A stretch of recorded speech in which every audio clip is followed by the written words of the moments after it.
Welcome to Downshift. My name is Matt and I have spent the last week with the Range Rover Sport Autobiography P550e, which means it's their plug-in hybrid. And there's a lot to love about this thing, but not everything is perfect. So I'm going to walk you through the 16 things that I think you should know about this. Let's get into it. Now, before we get into this thing from a high level, let's talk about all the little nitty-gritty and the little interesting things that I found during my week with the Range Rover Sport. For one, you've got the dual shark fin antenna up here. 10 points for whoever can tell me why they need two of them. Is it just redundancy or what? And this may be a hardcore 4x4, but you go here and you go to your dynamic select, your drive mode selector, and you've got a racing helmet, because after all, this isn't just a Range Rover, it's the Range Rover Sport. And then you can see things like your stopwatch for lap timing. Lap times keep track of your best times. You've got a G meter and all of the performance stuff. Not quite to an AMG level, but even still, you've got live telemetry of throttle and brake input. This is pretty robust for something that can also travel pretty much anywhere in the world, on roads or off. Here we also have the 29 speaker Meridian audio system. It's pretty good. It's not the best speaker system I've ever encountered in a car, but it's still pretty good and definitely pretty befitting of a Range Rover. And one of my favorite screens, especially since we're in the plug-in hybrid, is this eco data screen that'll take you to your kind of energy style. So it keeps track of your driving styles, and you have an energy impact screen, so it tells you what functions of the car are affecting your range or your efficiency. You've also got eco tips, and they go pretty deep. Accelerator controls and finesses, constant speeds, braking inputs, driving styles, just other things to kind of maybe help you drive a little bit more economically, which I appreciate in this plug-in hybrid. I might appreciate it less in something like the SV with its hardcore twin turbocharged V8, but here, makes total sense. And you see these little strands in the windshield. These are actual individual heating elements. So there's not like a fan down here that blows hot air onto the windshield, something as pedestrian and simple as that. In your Range Rover, you have an actual literal heated windshield, and it's pretty cool. It's a $400 option. You've also got heated washer jets down there, and you can control it right here. You've got a heated rear windshield as well.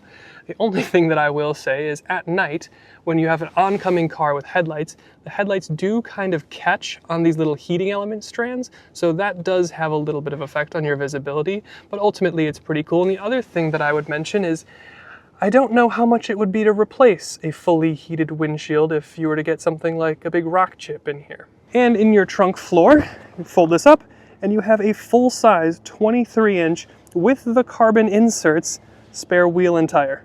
Pretty legit. Another thing you might expect is soft closed doors, even on the back. And I think this is just the coolest thing, especially at night. Your seatbelt surrounds are illuminated in the front and in the back here. So when you've got the ambient light going and with this going, it's really easy to see where you need to plug in. And then your center console, you can get a cool box or a fridge. There's two levels of cool, and it actually works really, really well. It gets proper cold in there, so you could actually use this to transport maybe even ice cream. And we talked about the flushness of the design when we were talking about the styling, but one of the things that might be nice is a rear windshield wiper, and you do in fact have it. It's just tucked up underneath the rear spoiler, which is really nice. It doesn't get all frozen and stuck down here in something like, I don't know, the snow that we had, which is why the car is so filthy right now. And one of my big complaints is just the lack of buttons, but most specifically, there is no volume knob in the center here. You have to go here, haptic feedback, so you really got to press it, and then it's not even a slider. It's like a single, or this is like a 4 up and down. It's just kind of annoying. On the steering wheel, you do have a volume scroll wheel, but it's also, I hope you can hear this, like the cheapest feeling scroll wheel I've ever seen in a Range Rover. And if you remember the Rivian that we tested recently, it had no glove box on the passenger side, and this looks like there's no glove box, but there's in fact two of them. Wait, where'd it go? Two glove boxes. And we'll go into our app screen, which you really have to press because we have the haptic control on. If you turn haptics off, which I would not recommend, things press a little bit easier, but we scroll all the way down and we have this deep clean function here. And this is to schedule an enhanced deep clean cycle for when the car is not in use. So basically, it's going to just like clean the air in the car, engage purification while you're driving the vehicle from within the climate app.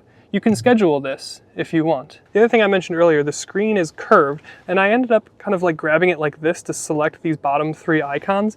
And when I do, the back of the front screen gets really pretty hot, like almost a concerning level of hot. Not like it's gonna burn someone, but like, is the screen okay?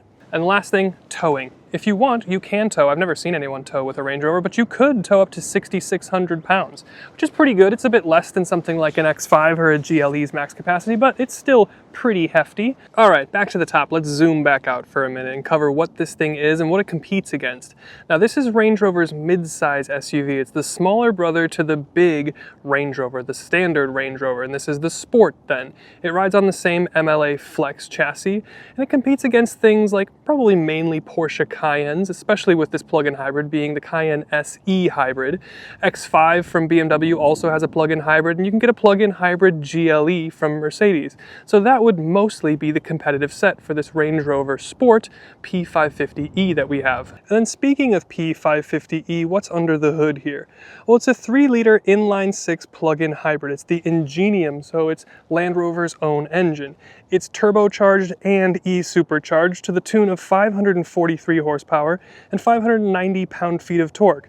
141 of that horsepower is coming from their e-motor, which is fed from a 31.8 kilowatt-hour battery pack, which means it's good for 53 miles of electric range. That's what the EPA says, and that's about bang on what we got from our real-world Lakeshore Loop testing. We got 53.4, I believe.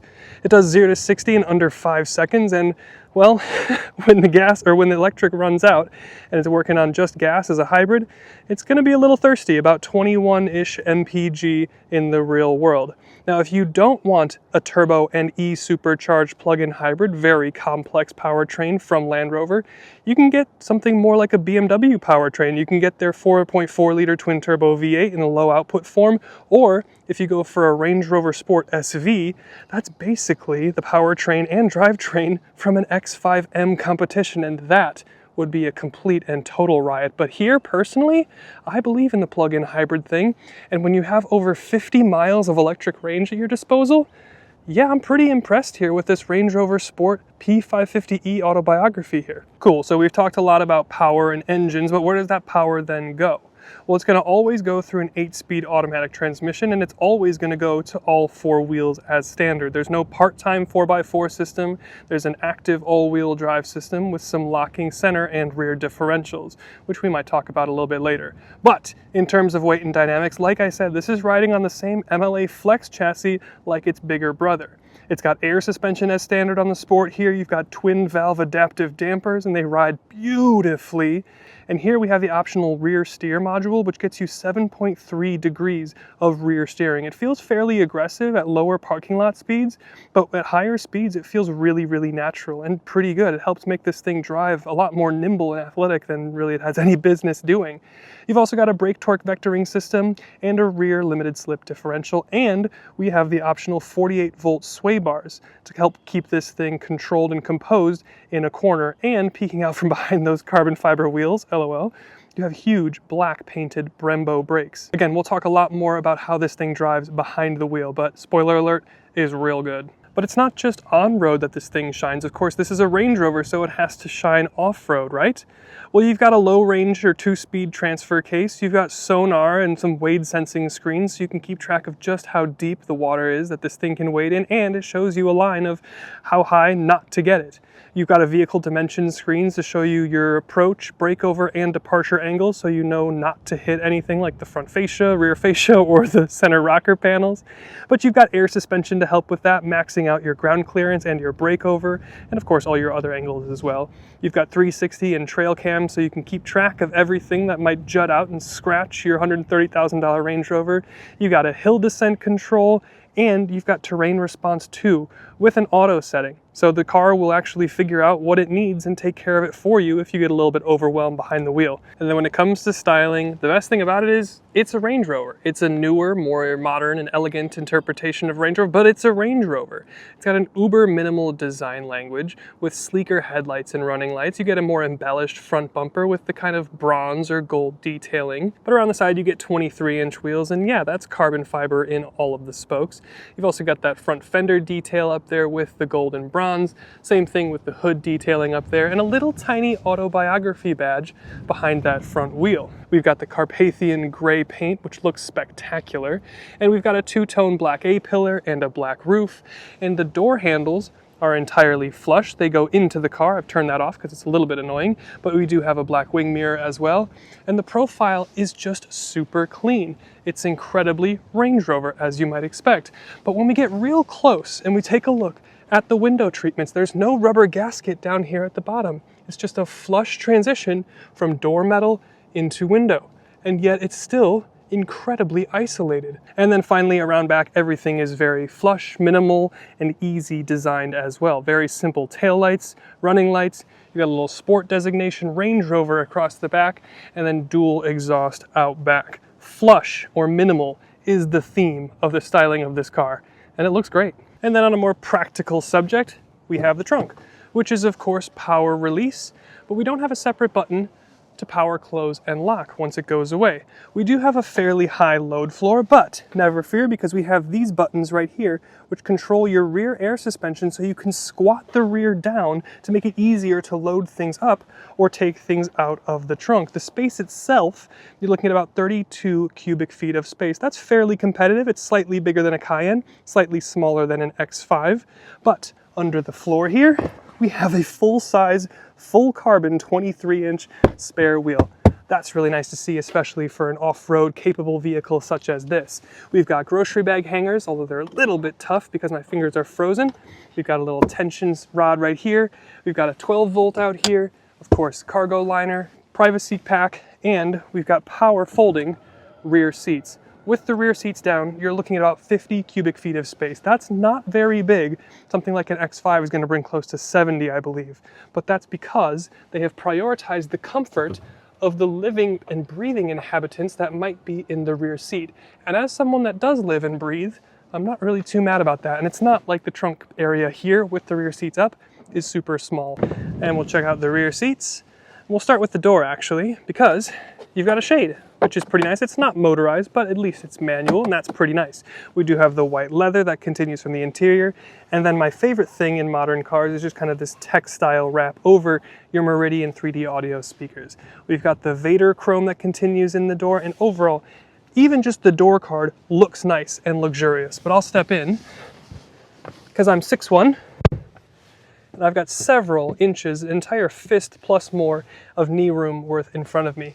And then headroom, also really, really good, even with the panoramic roof. But down here in your center console, you have your own climate zone, 4 zones of climate. So you've got one for your rear left and rear right. You push this in, and then you can control 3-level cooled seat and 3-level heated seat. It's a little laggy, but you know, it's pretty cool. And if you pull this out, you can control your fan speed. Again, a little bit laggy, but come on, that's pretty cool. I love the drama there. It's just kind of fun. Different zones, and it's just overall pretty nice. Again, we've got motorized controls for our recline function back here. We've got vents, shades, all the luxuries that you would expect in the back of a Range Rover. But we'll check out the front seats. Soft close, nice. And would you believe it, the front seats are even nicer than the back seats. I forgot to mention this little mount here. You got a rear entertainment style mount. I'm gonna turn that off because it's dinging and it's annoying. But these seats are possibly the most comfortable seats I've ever sat in a car. First of all, they're white and I love that. But the leather is just impeccable. Like really, really nice. Like S63 level leather, like just the most softest thing ever. Perforation, 3-level heated, 3-level cooled, a bunch of different massage functions, heated steering wheel that's also white leather wrapped, but importantly, on the outside it is black. So it's still probably gonna get a little dingy over time with just finger oils, greases, and dirts, but they've done what they can to kind of prevent the dinginess. And it's just uber comfortable, like an insane degree. And then when we touch on the interior or cabin experience as a whole, everything feels and looks really high-end, except for the knobs, buttons, and switches. Now, they've done away with basically all knobs, buttons, and switches, but the ones that they've kept, like the volume knob here on the steering wheel, is like the cheapest scroll wheel I've ever seen, and it's on a Range Rover. It's it's a little bit unacceptable, but the rest of it, the rest of the cabin just looks incredible. Some of the nicest and most supple leathers I've ever experienced in a car. I love the textile accents on the door card and some of the two-toning with the white and the black leather. I love some of the like open pore wood that you have on the door with the Vader chrome that catches the ambient light at night and kind of amplifies it with the textile Scandinavian look. Overall, the interior design is uber minimal like the exterior, but you still have things like a wireless charger in here that actually works fairly well. You've got this, again, kind of open pore wood accent here to cover your cup holders. They're not heated and cooled or anything, but they're nice. And this slides away and you've got even more storage and charging down here. But here in your center console, you've got a cool box. And then talking about the tech more specifically, we'll go in our usual routine. We do have a head-up display, which works pretty well. It's pretty visible, especially without polarized sunglasses on. But then you've got a fully digital instrument cluster. It's a nice big screen. The black levels are good. The animations are pretty good. It's not super customizable, but it shows me everything I could possibly want or need to see. And then we move over here. Your main event is this floating, I think they call it their PHEV screen, but this is their center infotainment screen. It's again very big, but not too big to be overwhelming to the eye. It fits naturally in this cabin and this space. But the crazy thing is, it's like curved kind of away from you, so it's almost like domed a little bit, which just adds a little tiny bit of mystique to it, a little tiny bit of finesse or cool factor to it. And the fact that it's not just sitting up against the leather also makes it feel kind of cool. It's floating here a little bit more. Now, the screen itself, as we said, is very cool, but when you get into some of the UI and the user experience, the UX, it's not perfect. We go over here, and one of the first, when they dropped the car off, I didn't have haptic feedback engaged. And then things kind of touch a little bit easier and that sort of thing, but it's also then kind of hard to tell what you've clicked or when it clicks because there's a little tiny element of lag, so I turned on haptic feedback. And when you turn on the haptic feedback, you really have to like push. Like, you gotta mean it when you push something. And it just doesn't scroll quite as quickly or as nice. See, this is what I'm talking about. As nicely as I might want. Maybe it's a haptic thing, maybe it's just a weird kind of UI UX thing. But you can get wireless Apple CarPlay and Android Auto, throw it into reverse. We've got great 360 cameras with a load of different views, and you even have an off-road setting so you can keep track of your trail tolerances and everything like that. You can also keep track of your suspension compression and your diff status for your center and rear locker. You've got hill descent control, as we've talked about, and up from that you do have a digital rear view mirror, which works really well and would be pretty nice, especially if you're overlanding, you've got stuff in the back and you want to be able to see out the back of the car. Now, when it comes to your safety suite, your adaptive cruise, your lane keep assist, it has both of those features, and they're okay. They work medium good. It just kind of ends up ping-ponging in my lane a little bit more than I would want it to. Some other systems have a little bit nicer integration, but this is still a nice, it ticks the box, and it will work in probably ideal situations like this. Middle of the day, bright sun, but when you get into colder, slipperier road conditions and some overcast, maybe it's harder to see the lines, then the lane keep does struggle a little bit. But overall, it's got pretty much everything that you could want. It's just some of the way that you have to interact with it is a little bit annoying. And of course, we'll talk about price here. Now, this model starts at $118,000. Again, this is our P550e Autobiography. As tested, we're just a hair under $129,000, which makes it big money, bigger than a GLE or an X5, but also more than a Cayenne. However, if you want to start speccing up that Cayenne, you could spend more money on that Porsche than you would on the Range Rover. And this thing has all the off-road chops to back up the Range Rover name, and it handles really well, and it's incredibly comfortable. So I think you're getting a load of car or truck here, and it's maybe not such a bad value after all. So let's talk about that a little bit more behind the wheel. Hey guys, real quick, Matt here. Just wanted to say I hope you've been enjoying the video. If you have, would really appreciate you hitting that subscribe button. I know it doesn't seem like a big deal, but it does go a long way in helping us get access to cars sooner and get access to manufacturer engineers so we can get more information on the cars and get you more information so you can make better decisions. So would really appreciate you hitting that subscribe, like, comment, the whole YouTube thing. But with that, let's get back to the video. Range Rover Sport. Here we go.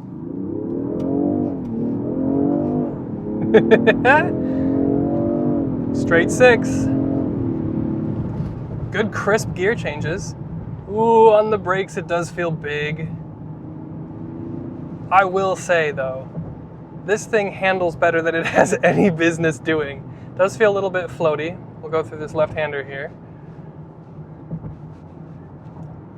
Yeah, it doesn't quite have the same like discipline. Like I don't feel quite as connected as I would in a Cayenne or an X3, but it's gonna make the corner. And it's gonna make it at a speed that you're like, maybe it shouldn't make the corner at this speed. But it's the composure of the air suspension. It's the 48 volt sway bars disconnecting and reconnecting. It's the 7.3 degrees of rear steer. I mean, this is like a 90-degree right-hander here. I'm gonna come in at a speed that I can't say on camera. Brembo brakes good, mid-corner hold awesome. Would like a little bit more power coming out of the corner, but it's incredibly smooth power. Yeah, I'm going, I'm able to attack these corners at a much higher speed than I think you're giving this thing credit for. Now, what I will say is I'm not feeling a whole lot while it's doing it, so maybe pushing to the absolute limit, not something I'm totally comfortable doing, but again, this handles really, really well. They've engineered this thing to handle really, really well, which is again amazing considering the fact that this is also a Range Rover and it's also able to traverse Africa if you really wanted to. Of course, you know, as long as it doesn't break down, but my God, it's quick, smooth. The plug-in hybrid system, I do like it. I do like it because when we flip out of dynamic mode, where is it here? Hold on, I gotta use the silly screen. Go back into eco mode and EV, and now it's a 55 mile range EV.